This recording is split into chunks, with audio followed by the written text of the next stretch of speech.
It's like that,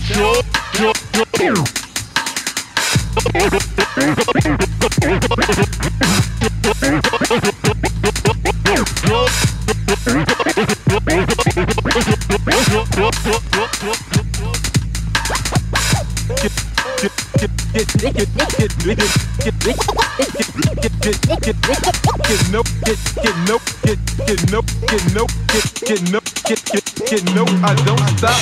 Flip Top Second Sight 3 is a boy tournament 2015 ang laban na parating. Flip Top Magingayo.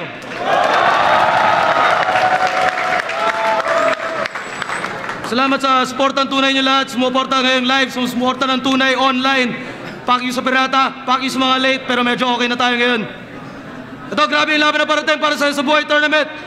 Sa kanan ko, galing pang Antipolo, representing RPN at Ideal Wear. Magingay para kay Thike.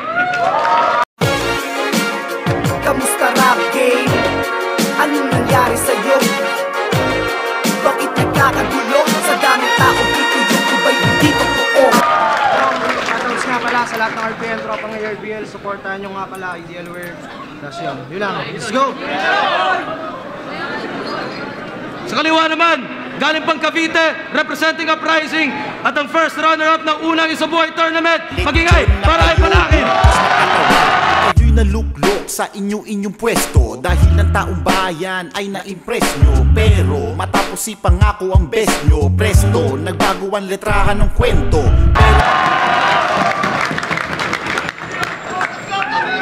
Grabe yung laban na parating. Nanalo ng coin toss si Balakid. Pinili niya mauna si Thike. Unang banat, pakinggan natin, patapusin natin. Tig 2 minuto dapat. Pakinggan natin, Thike. Gang! Yo! Naalala niyo pa ba yung unang Calabarzon event? Yung barako-barako? Wala lang, naitanong ko lang kasi nung napanood ko, kala ko bakla to. Dahil sa kilos at salita, yung ginawa mo kay Crack ang sagwa. Nagmukha tuloy siyang lasinggerong tatay na pinapagalitan ng panganay niyang anak na bakla. Kaya seryosong tanong, bading ka ba? Concern lang ako dahil di ka fit maging Becky. Iba ang konyo at himsa yung trip na pang sexy. Liit man na meat, kala mo gwapito hoy. Eh magpagupit ka na nga lang ng konti, mukha ka ng si Tito Boy. Kaya ba't ako matatakot sa'yo? Kung ikaw lang ang pagsubok na sa akin ay atang. Mas marami na ako napagdaan ng hirap, pero para sa akin wala lang. Naranasan ko na mapaglaruan ng tadhana, magagot hamakin, maubusan ng swerte, matalo't malasin sa hamon ng buhay, lumabang may tapang. Sa ipa kaya, nagawa ko nga nagpasan lahat ng totoong balakid at harang.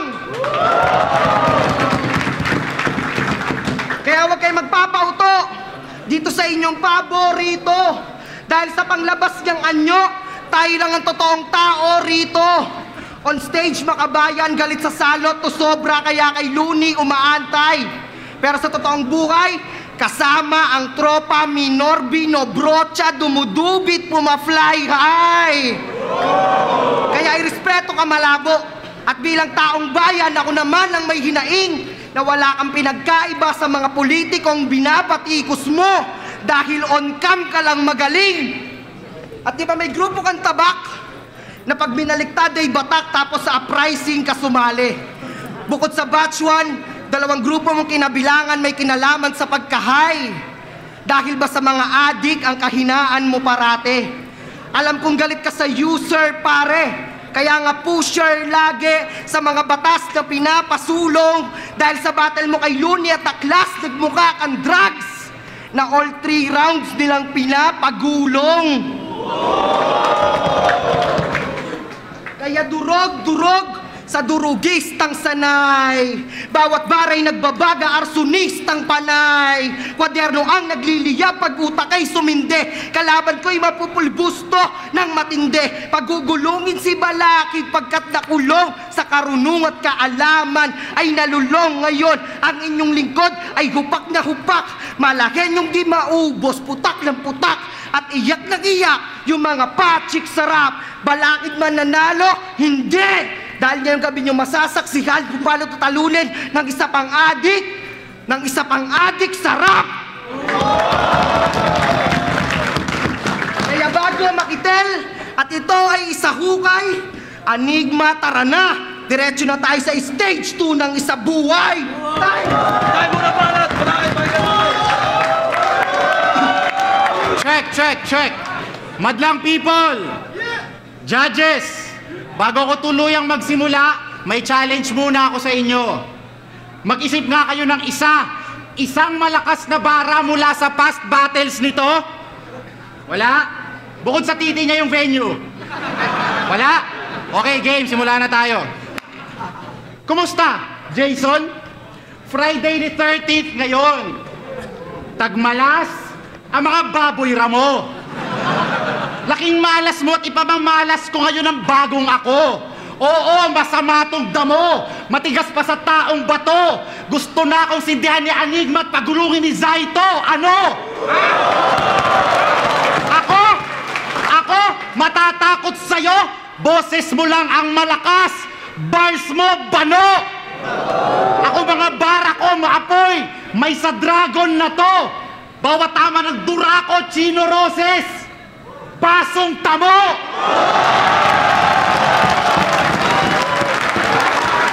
Hindi lang basta shots fired, tight, arson na to. Iuuwi ka ng mga kagrupo mong isang sakong abo. Para siyang naligo ng gasolina. Tapos nagsindi pa. Ito lang ang Friday the 13th na si Jason ang biktima.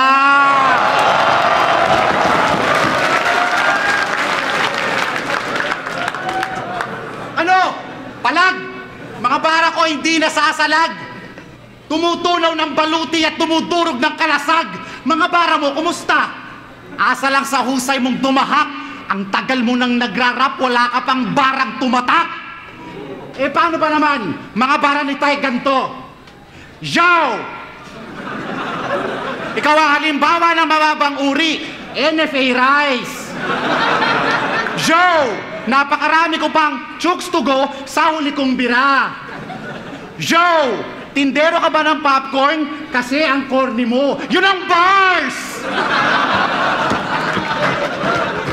So akala mo nung naisip mo yun, akala mo malalim ka. Bihira ka na kang mag-reference, puro pagkain pa.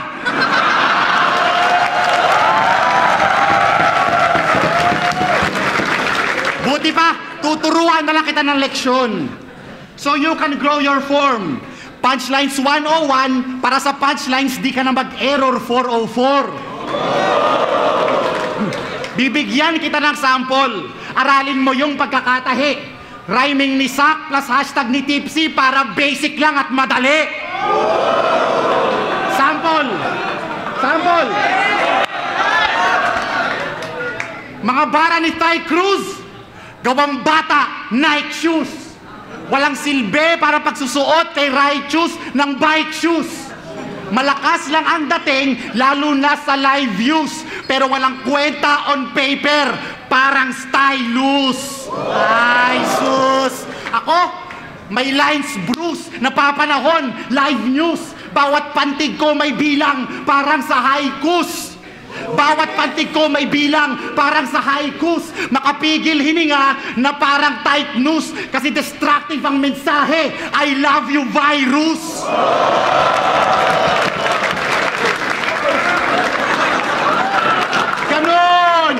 Ganun lang sumuntok, fight.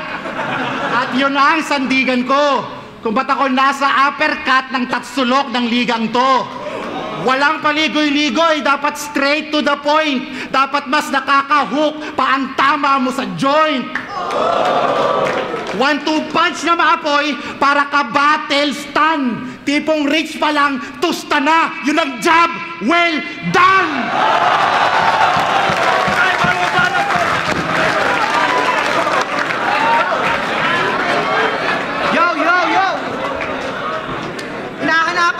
Yo, check! Hinahanapan niya ako ng linyang tumatak o walang lumilitaw kada battle kasi bawat bara sinasaksak! Tapos, di ba? Sabi niya, ganun daw yung suntok, ganun daw yung hugot, tangina yung suntok mo parang mananabunot!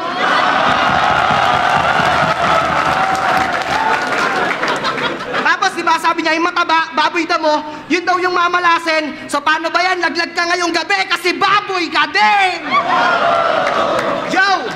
Panahon ng hinintay bago pa ako dito sumampa. Isang dekada iginugol ko na dito sugal pa. Kahit sino sumalba ko may padrino umalma. Ako ang demolisyon na nakaposisyon. Kaya kahit may people power, buwal ka. At hindi porkit balakid ako'y patid malabo. Ang bagtas ko na malayo ay lumapit palalo. Gamit masong pamalo, pandayan, tagtag 316 na hataw tong balakid, laglag. At isa buhay ang tunay, magaling ka lang sa paggamit ng iba. Kaya paano magkakaroon ng future ang hip-hop sa tulad mong hip-hop na walang ambag kahit na isa? Ikaw ang bagong pamantayan ng rap, pero batid mo bang nilait ka nila? Na kaya ka sinama sa isang jeep na kanta ni Looney kasi saktong sabit ka, di ba? How ironic na kulabo with teknika brutal. Bawat barang ginawa mo'y di pa pang pa-ospital. Sa kalawakan kitang-kita, bituin sa ataon. Sa gitna ng mga tala, nagmukha ka lang parol. Kaya bilang totoo, alam kong hindi ka kasama sa malaking porsyento ng liga na galing sa hirap. Kami yung mga nagsimula nung panahon kapag sinabing rapper ay gift rap, tapos bigla kang papapel na ikaw ang kinabukasan ng hip-hop, ay nakiuso ka lang naman dito nung nakita mong may kinabukasan ng flip-top.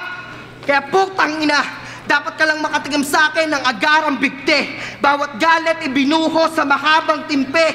Ikaw ang manggagamit sa larangan na dapat iwakse. Tatawagin lang kitang idol bilang aktivista, pero bilang rapper, hindi. Kaya anong saysay ng salaysay mo na sinasabi at binibida? Na inaral mo muna ang rap bago pa pinasok, yan ang katangahan mo na nakita. Hindi lahat ng bagay na pag-aaralan pabibong nerdong mataba. Kasi anong silbi ng nalalaman mo sa kasaysayan kung kami ang parte ng kwento at gumawa? Kaya hindi to buhat bangko, at lalong hindi parang angas sa aking sarili taasan. Gusto ko lang ipakita na hindi lahat ng natututunan ay galing sa libro, kasi yung iba galing sa karanasan. Kaya bago makitel at ito ay isa hukay, Enigma, tara na! Diretso na tayo sa stage 2 ng isa buhay! Yeah! Unang taon pa lang ng flip-top, sumali na ako. At yung performance ko, mabigat na. Ikaw kailan ka lang sumali, kaya ikaw yung tunay na sumali nung sikat na. Tsaka matanong ko lang, Thyke. Kaya ba Thyke pangalan mo kasi thick yung thighs mo? Hindi na tinatablan ng diet, squats at lipo? Ba't naman nagtayo ka ng clothing line? Ideal ba yung style mo? Eto, may clothing line. Talagang sira na bait mo. Nung laban mo nga kina Iho, bakit ba isa lang yung damit mo? Pagang tuloy na sabi ko. Pero check nyo, totoo yun. Ganyan na nga katawan, lagi pang nakaitim. Ano ka, bouncer? O etong drumstick at flashlight, magbantay ka sa crowd, sir! Hop! Nag-iisip na ng rebat. Nagra-rhyme na ng syllables niya. O sige, i-rebat mo yon, patunayan mong predictable ka. Thyke versus Damsa. Yun ang una kong napanood na rap battle sa internet. Wala pang flip-top noon, sa Friendster ko pa yon na intercept. Ang tagal mo nang bumabattle. Early 2000s pa yon. Ako 5 taon pa lang nagrarap, tas underdog na kita ngayon. Kaya anumang ganda niyang standing mo, isa ka pa rin talunan. Kasi nauna ka na nga sa larangan na pag-iwanan pa ng mga baguhan. Ang problema sa'yo, Thyke Lozada, nakatambay ka sa mediocrity. May skills ka nga, pero ang development, walang velocity. Pasang-awa ka lang. Kaya ahon ka man sa hukay, hindi ka pa rin kahanay ng mga tunay na mahusay. Kung ang tanong magaling ba si Thyke, ang sagot, sakto lang. Di mo alam kung puri o pula, ang sakit, sakto lang. May saktong lakas para di maging wak, may saktong hina para di umangat. Mas natatawa at natututo pa kami sa mga palpak. Kayong mga nasa gitna, forgettable, walang kalampag. At hindi lang sa battle rap, kundi maging sa musika. Sapaw na agad kita, ngayon pa lang ako nag-umpisa. Hindi sa usapin ng sales of fame, kundi sa usapin ng relevance. Sa husay magmulat ng fans, saludo pati hip-hop veterans. Oo, may husay kang mag-rap, kaso novelty ang pagkatha. Mga kanta ang recipe, sunod sa panlasa ng madla. Ako mga tema ko mapait, mga linya ko matalim. Handa ang masang lulukin kasi tunay at magaling. Pagkat ako'y may husay ni Jordan, kultural na impluensya ni Jackson, talino ni Faraday, drive ni Schumacher at lakas ni Tyson. Talagang mapapamura ka sa bawat hit sa lakas ng force. 5 mics ang gatilyo at rumekta ka sa source. Kaya kung wala kang balak mag-improve fight, buti pa tumigil ka na ngayon. Dinggin mo ang wika ni Gamol. 10 years ka na sa rap game, o sige, pwede na yon. Ay, batang banat! Say, pahinga natin! Nasubuhay! Tinitira yung damit, halatang hater. Ikaw din, lagi nakaitim, tangina mo, ano ka, waiter? Diba? Tapos yung mga angles, sikat daw siya sa battle, halatadong bogus. O sige, ikaw na yung sikat sa battle kasi yung mga tulad kong na-late dito sa liga, sa music kami nag-focus. Ha?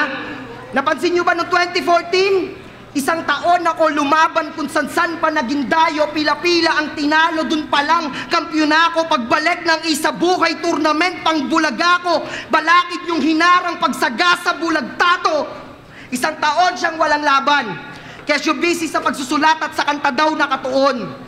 Isang taon ka bang naging busy o isang taon kang nag-ipon na mga bara mong panggera? Ako'y nagulat na pahilera, sabay sabing, uy, si balakid na pabattle oh. Tapos bigla akong naisip, kaya naman pala, kasi ang isa buhay merong pera.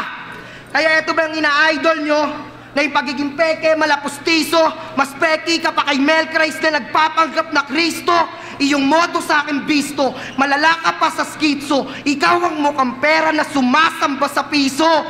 Kaya sa unang isabuhay, itong balakid ay nadaig ng panaginip ng alikabok. Sa sobrang excited sa 100,000 na patmani, kaya ang nangyari, natanggap niya'y basag na palayok.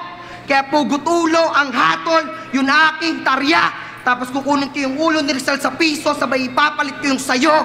Kasi mukha ka namang barya. At di ba kapitenyo ka at kababayan mo si Bong, yung nakulong dahil sa pera, makamasa din yung tiyong. Kahit kanino itanong, sigurado walang duda na ang Cavite tulad ng isang puno at dun kayo nanggaling, kaya pareho lang ng bunga. Habang ako'y mula sa bayan ni Rizal, at ito ang aking akda, di tatalikod sa panganib, harap ng handa. Walang takot at kaba sa ngalan ng aming bayaning sagrado. Dahil para niyong tinapat kay Dr. Jose Rizal, itong si Bayani Fernando. Kaya gusto niyo bang makakita ng aktivistang na corner?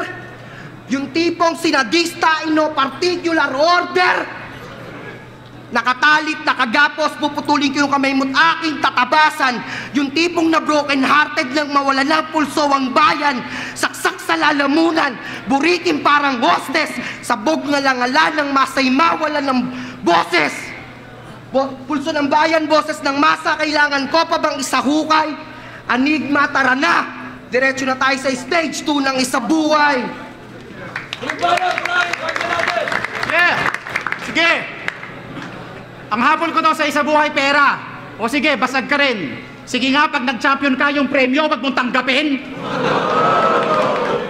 B-side din? Yeah! B-side din? Yeah! C-side claim? Yeah! Thikes crew? I don't spite you. Wala lang akong gustong spare when I strike you. Lahat kayo mukhang buntes pag naka-side view. Lahat kayo mukhang source ng swine flu. Oo, tumaba na ako. But I'm not like you. Below average pa rin pag samasamahin man ang IQ. Outsu!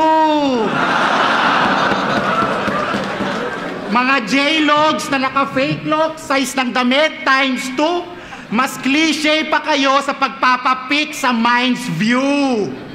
RPN, Real Pinoy Niggas. Real Pinoy Niggas. Kaya tumawa, hindi to joke. Yun talaga ang pangalan ng grupo ng mga tungaw. Baka they rep the streets of New York, Cubao. Pinoy na niga? San ka gawang pabrika? Sinong nanay mo? Si Susan Africa? Anak ng Caprica, niga ka? Eh di KKK ako, ganon. Kasi sunog na Cruz at bigting niga ang labas mo sa akin ngayon. Pero hindi. Kung may pagka-KKK man nga ako, yun ay sa pagiging katipunero. Ako'y nakikibakang Indio, hindi nagpapanggap na negro.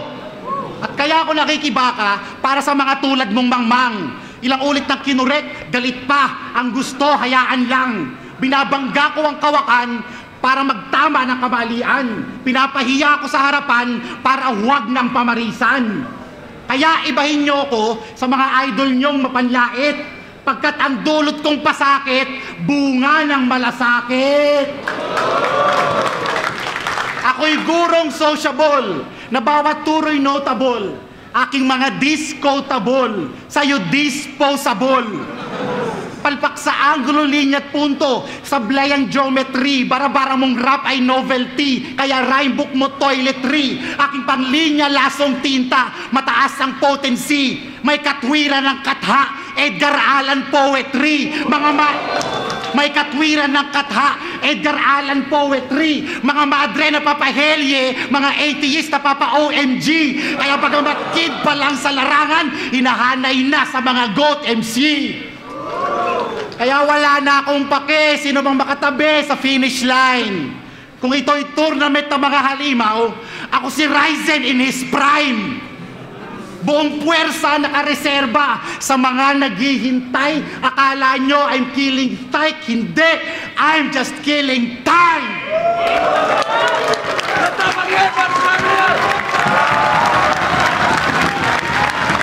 Flip top, second side 3 is a boy tournament 2015. Grabe yung laban na yun. Magingay isa pang beses para kay Tyke at Balaki.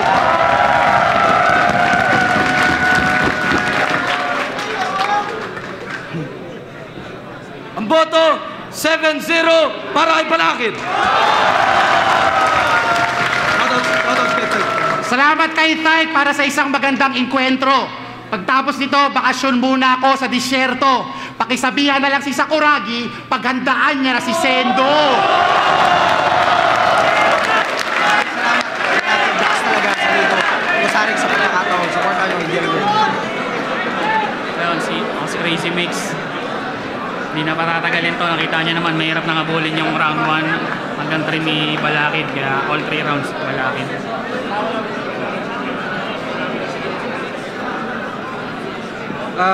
Yung battle, props kay Tyke, maganda pinakita niya, pero talaga, iba talaga si Balakid eh. Salamat.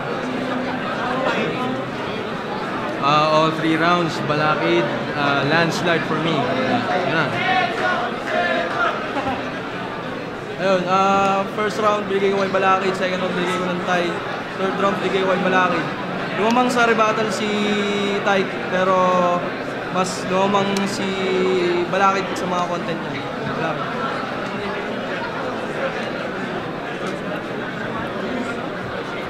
Nerd skills, sobrang hirap i-judge ng bayan. 1, 2, 3, boto ko kay Balakid. Left eye blind rhyme, armor 4. Yun, binoto ko si Balakid syempre. First round binigay ko kay Balakid. Ang lakas talaga ng first round niya, ang dami niyang set na bars.